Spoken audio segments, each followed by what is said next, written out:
So I wake up this morning to this email and I'm like, oh, what? Instacart telling me I'm deactivated. I'm looking at it, I'm like, man, I haven't done Instacart in months.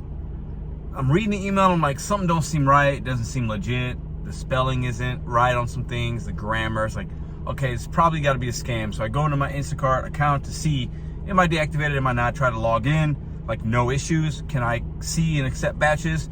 Looks like I can, so I'm good. But then my mind starts thinking, well, where'd that come from? Let's talk about that today. Mr.BetonYou back at you. It's Monday, it's 3:48. Doing a little bit of errands today. Had lunch with the Middletons from Middleton Technology, Gary. Listen, shout out to them. Great lunch. Love meeting the people, love meeting the app developers, all that stuff. It's all good. Listen. Obviously, there's a lot of people out here that would try to scam you. I'm making this video for knowledge because it's going to happen to you. Some of you guys says it's already happened. You might get, it's called phishing or scamming or whatever you want. They want to get access to your information. And or there are apps out here that have bots. This isn't anything new. There's Instacart bots. And I'm going to be honest with y'all. After doing a little research, having a conversation with this person, I'm not going to name the name. There appears to be a DoorDash bot as well. And I was messing with them a little bit because I know that they're trolling and scam. They're trying to get me to do something, either get access to my account or they want me to plug something. It is what it is. Look it up on your own if you want, but it's there, right? I say this because you might get an email, a text message, a phone call saying, hey, I'm from Instacart support. I'm from DoorDash. Can I get your information? Your account is compromised or at high risk, like this person told me today. No, it's not. And if a company ever reaches out to you directly like that and they want your email, your phone number, DoorDash and these other companies have came out and said, we will not reach out to you like that. Now, if you call the company and they ask for that and you call on their line and they ask to verify, that is different. If somebody is reaching out to you through email, phone call, text, trying to say, you should do this, download this app, I need your info, complete scam, don't waste your time. Most of you will know that, but I'm bringing this to y'all because it happened today and I was intrigued and I was messing with them a little bit, right? They even tried to call me via Instagram and I did not accept the call. But to segue from that, what do you think about bots? What do you think about software designed to cherry pick large orders for you, automatically accept really big juicy ones? Maybe if you have the bot, you see the order first. I'm not saying that's the case, but I've heard that could be true. I want to hear y'all comments down below. Have you used these bots? What do you think about these bots? What do you think about a third-party software, either app or coding or whatever, coming into the back end and picking juicy orders for you guys? Let me know in the comments right now before I give my opinion.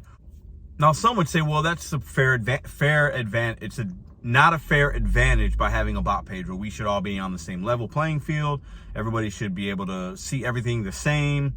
Blah, blah, blah. We talked a little bit about that last night with the ratings and stuff like that. Go check out the last night's live. It was a really, really good combo. Good back and forth, right? Check it out about maybe 45 minutes to an hour in. Gets really good, right? But haven't things like bots always been around? Think about certain ways that you had to, some would call it cheating to get ahead. There's been a lot of that kind of stuff through history, school. Maybe you use Cliff Notes versus reading the whole book. Maybe you paid somebody to write a thing for you. Maybe you took some kind of supplement to make you run faster. Like, cheating has always been around. And is it cheating if it's a bot, right? Or is it working smarter, not harder? Hey, there's this bot out here. Let me try this bot and then I'll make more money and blah, blah, blah. What do you think about it? Say this, I'm not using no bots, okay? And for me, I feel like I'd hate to like compromise something. Now, I think it'd be easy to get another DoorDash account, but if I use some kind of bot or something, I feel like I don't need it. And I'm going to try to do it the old school way. If you use them, it is what it is. But to tell me that I've been deactivated and to reach out to me and I can reactivate your account, and then I'm talking to this person, whoever it is, probably a bot, automated, even though the conversation didn't seem very automated, but could be. The algorithms are crazy. Then they're saying, well, do you want this? Do you need this? What can I do for you? And they're like trying to sell me on something. Oh, I see you're a YouTuber, blah, blah, blah. It's crazy, right?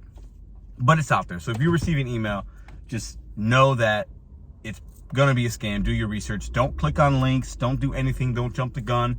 If it sounds too good to be true or something doesn't seem right, it's probably not right. But for me, I ain't using no bots. I think a lot of people have used them. I think that it's a short-term gain, right? But long-term, I think it could be not good. Now, I have heard of certain lawyers or even law groups. I think I've seen them being interviewed somewhere that if you do get deactivated, they can help get your account back in a more legal way. Not sure the name of those kind of companies, but I have heard and seen that information out there. I think that that's something else. But I will say this, and this might be an unpopular opinion. I think most people that get deactivated on these platforms, the deactivations are absolutely just. Like 99% of the time, if you got deactivated, you did something wrong, or you messed up, or you didn't set up the account right, or something happened with that account to be deactivated. I don't think DoorDash and Instacart are deactivating people I just do not. I'm not going to come out here and say the sky's falling, mass deactivations on DoorDash. No, because if that was really happening, we'd be seeing everybody talk about it. I think the people that worry about the mass deactivations are the people that try to scare you and they make the clickbait and they do, like, those people are absolute trash in my opinion, right? So I think if you get deactivated, you did something wrong. Now, if you've been deactivated before and you want to tell us why, leave a comment down below. Open it up to the comment section. All comments are welcome. If you got deactivated and you feel like it was unjust, let us know the story, the full details, and let's see what other people have to say about what happened. I think most of us, and I've said this before, technically, there's things I could have done that per the TOS, I could have been deactivated. And yeah, I might have been upset and mad, but that's part of being an independent contractor. You roll the dice sometimes. You do this, you do that. You drop an order, you do this, you say something to somebody. You don't use a hot bag all the time. These things happen. And with the TOS, like, it is what it is. I've used apps that have allowed access to DoorDash account. That is actually against the TOS, but we haven't seen mass deactivations for that, so I don't worry about it. But for me, like, if you get these kind of emails, these text messages, these bots, they're trying to do this, trying to do that, it's scammers. They're probably not even from here. They're just trying to take advantage of people's accounts or their influence on YouTube. And to me, it's kind of funny. So let me know if any of that's happened to y'all. Deactivations, is it something you think about? Are you worried about it? Do you get these fraudulent emails? Do you get, let me know in the comments down below. Today's a light work day for me. Run some errands, had that lunch with the Middletons. And then I'm gonna go home a little early and just kind of ease into. Usually Monday's a good money day for me, but today I was like, yeah, I'm just gonna kind of chill today. I'll make up that money tomorrow. I'll make up that money Thursday. And I might work half a day Friday and still really just work 4 full days, or I might just take Friday off. Haven't decided. It'll be dependent upon how the rest of the week goes. Now, I did get Top Dasher, as some of you might have saw. I've had the app on for a couple hours. I think I've only made $50. I've had it on now for 30 minutes. It hasn't gone off once. It's Monday, very slow time. The law of averages will weigh itself out. Not worried about it. The first few orders I saw weren't good. Then I got some good ones. It is what it is. I did get my acceptance rate past the 95%. Right now it's actually at 98. But at the end of the month it was ended at 96. So I did apply. Try to get into I got into the waiting list on the LOP. I am going to call them tomorrow. I might film that conversation. I want to get into the large order program. I have the metrics based on what DoorDash lays out, but in my area there might not be a need, and I understand. I don't think every driver that has that metric should just be on it, because that's called oversaturating something. There might not be a need. And if you're a LOP driver, which means large order program in St. Louis, and you've been doing it and you've earned it before me, that's fair to me.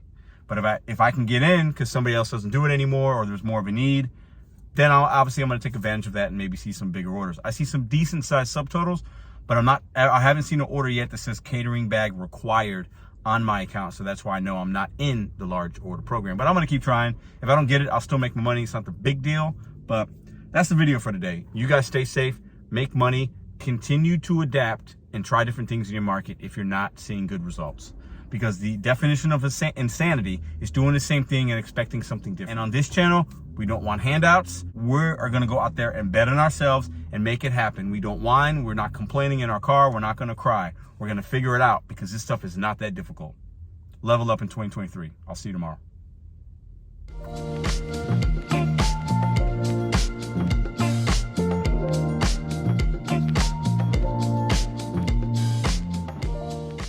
If you like this video or others, check out this one here. Consider hitting subscribe. Let me know what you think in the comments.